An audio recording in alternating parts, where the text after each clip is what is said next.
Hello, it's Amy, and I'm here with the next reading selection from the Journal of Emily Shore, published in 1891.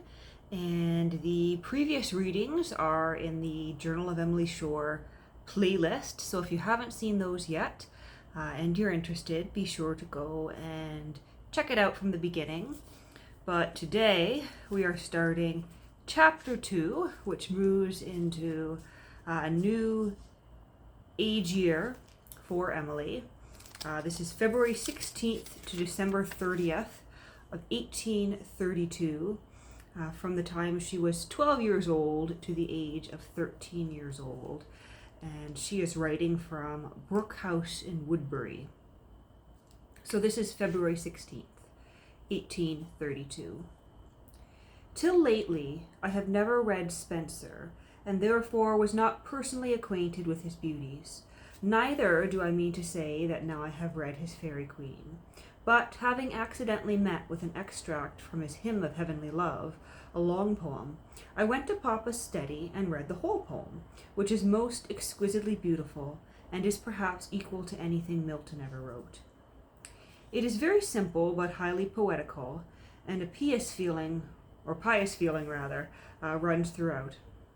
I was so much delighted with it that I read another, his Hymn of Heavenly Beauty, which in point of poetic excellence perhaps exceeds the other. He has written a great many more long poems, together with sonnets and epitaphs, but I have not read these. Papa's copy of his poems is a very old edition, printed in the time of Queen Elizabeth, to whom it is dedicated. The illuminations are very curious, and the engravings most laughable. The print is small, and the old words make it rather difficult to read. March 29th, Thursday. This evening we had an unexpected visitor in Mr. Charles Shore, the eldest son of Lord Teignmouth. He is a very agreeable man and has travelled a good deal, especially in many parts of Norway, which are not well known. He has also been in Sweden, and has told us a great deal about both these countries. He says the scenery is wild and very magnificent. The glaciers are more extensive than even those of Switzerland, and mentioned some were of vast size. One of these was nearly 6,000 feet high, another was 56 miles long. This was the glacier of Uppsala. The city of Stockholm is built on 7 rocky islands and a lake, where it narrows into a river. The islands are connected by bridges not more than 100 yards distant from each other. The streets have no pavements for foot travelers. It is, therefore, very dangerous to walk in them, for the sledges make no noise in coming, except, indeed, that each horse has a bell fastened to it. Each sledge has 2 horses, and is followed by another sledge bearing wheels, if they should be wanted. The post is regular, and as well conducted as ours. The royal palace is a vast square building. The manners of the Swedes are admirable, but the general society is very frivolous. And though there are some people well informed in French and English literature, yet the greater part are devoted to balls, plays, and other idle amusements. Gustavus III introduced French into his court, and it was his wish to call Stockholm the Paris of the North. But this did not meet the approbation of his subjects, who aim more at resembling the English. The present king is a very affable man, but possesses a good deal of dignity. He enjoys pretty good health. His countenance is very remarkable. His eye is kind, though large, dark, and piercing. His nose is hooked, but the greatest peculiarity of his face is that his mouth and chin recede a good deal. The queen is a very good-natured woman, but is devoted to balls and commonly dines at 9 o'clock, though the Swedes generally dine from 1 to 3 o'clock. Most of the noblesse are high aristocrats, and there is a strong party of opposition. The government consists of a diet of 4 chambers, one of nobles, one of peasants, one of the church, and one of soldiers. Any decree must go through these 3 chambers before it can be passed. The regiments are local. They are a sort of militia. Each is drawn from a province and remains there. There are guards, cavalry, and artillery. The colonel possesses lands and a farm. The Norwegians are a fine, dark-haired, handsome race of people. The women, however, are not generally so. The costume of the common people is very different from ours, but varies in the different provinces. How rude of her to say that the Norwegian women aren't attractive. Continuing on, Mr. C. Shore talked Latin with the clergy who did not understand English. He says that the Swedish is an easy language to learn. He, on one occasion, entered the house of a pastor in one of the wildest parts of Norway, and perceived there the portrait of his father, Lord Teignmouth, who was one of the principal promoters of the Bible Society. He immediately made himself known and was, of course, received with all hospitality. And then in bracket, here's a little bit of a child's fun. And I'm sure that must be her sisters, letting everybody know that, as the editors, they're letting everybody know that Emily didn't really think Norwegian women were ugly and not handsome. It's interesting they decided to leave that in instead of edit it out, as I'm sure they've done with other passages. But maybe they just wanted to show us her personality and her sense of humor. April 5th, Thursday. We spent the afternoon also in the summer house and were joined by Mr. Howard and Mr. Gower. Arabella has a book about Africa, which was given to her on her birthday. So I, having told this to Mr. Howard, he addressed Arabella with, "You know the juvenile library, do you not?" "Oh, yes, I do, and I have got one of its books. I think they are all very nice books, except one that was about Africa." This put Arabella into a direful rage, but she immediately retaliated by depreciating reform and denouncing the newspapers as only vehicles of deception. Mr. H. instantly fled away from hearing these offensive sounds, but she pursued him, exclaiming, no reform, down with Grey, hang Brougham." To complete his anger, I presented him that same evening with some verses that I had written against reform and which provoked him extremely.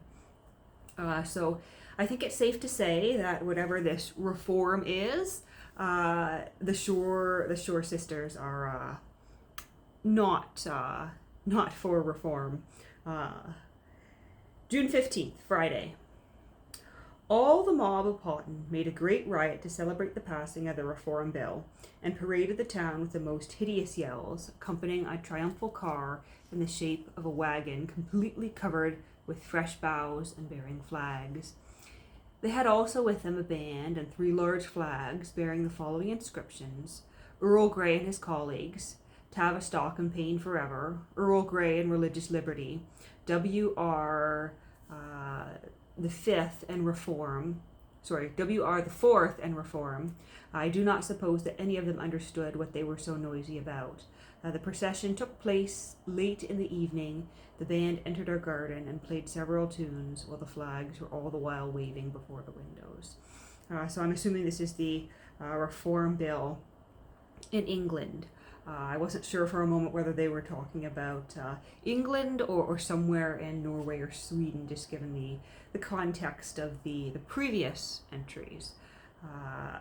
And who knows, maybe Emily Shore was for reform, or maybe she was too young to care or understand and was just all about, her and Arabella causing a bit of a ruckus and annoying this apparently unpleasant man that they didn't like, Mr. Howard.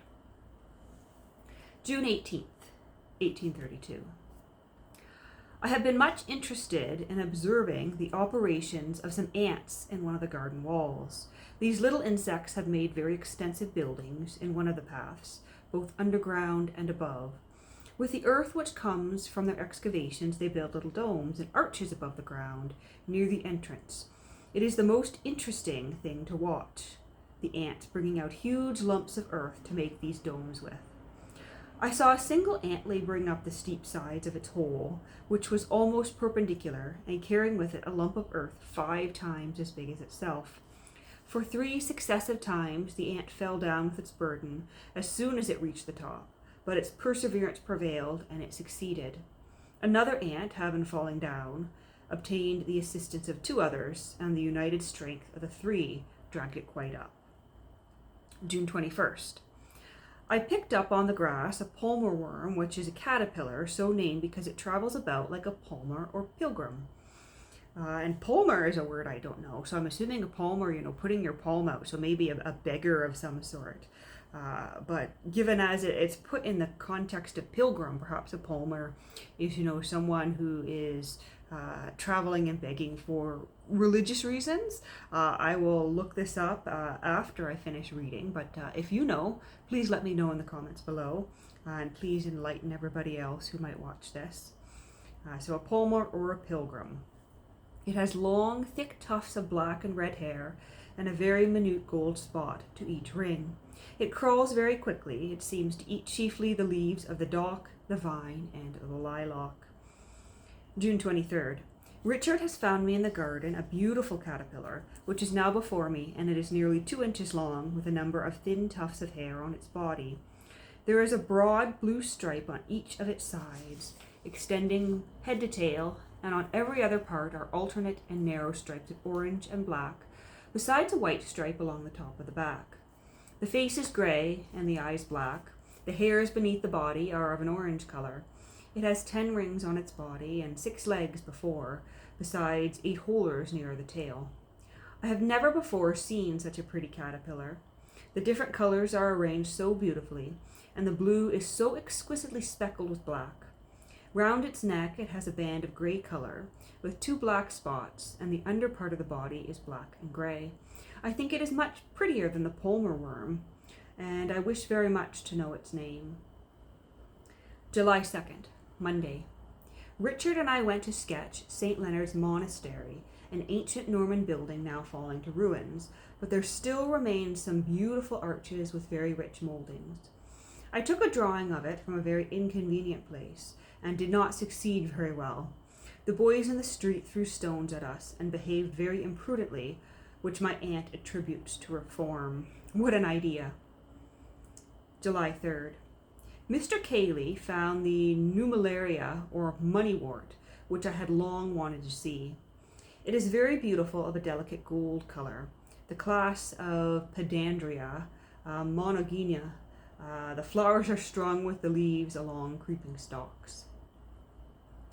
The chief flowers I found in my walks today were the Spirea ulmaria, or meadowsweet, a pretty flower with a very strong smell, the Veronica angegalis, or water speedwell, a blue flower, the Galium palstura, or white water lady's bedstraw, the Ligustrum vulgare, or privet, and the Lathyrus pratensis, or everlasting pea. Of these I like best the water bedstraw. It is extremely beautiful. The plant is small and delicate, and is entirely covered with clusters of very minute white flowers. The pea is a pretty yellow flower, and the stalk climbs round other plants. And we are at 13 minutes, so I will leave it there for now, and I'll be back in a few days with a few more entries here.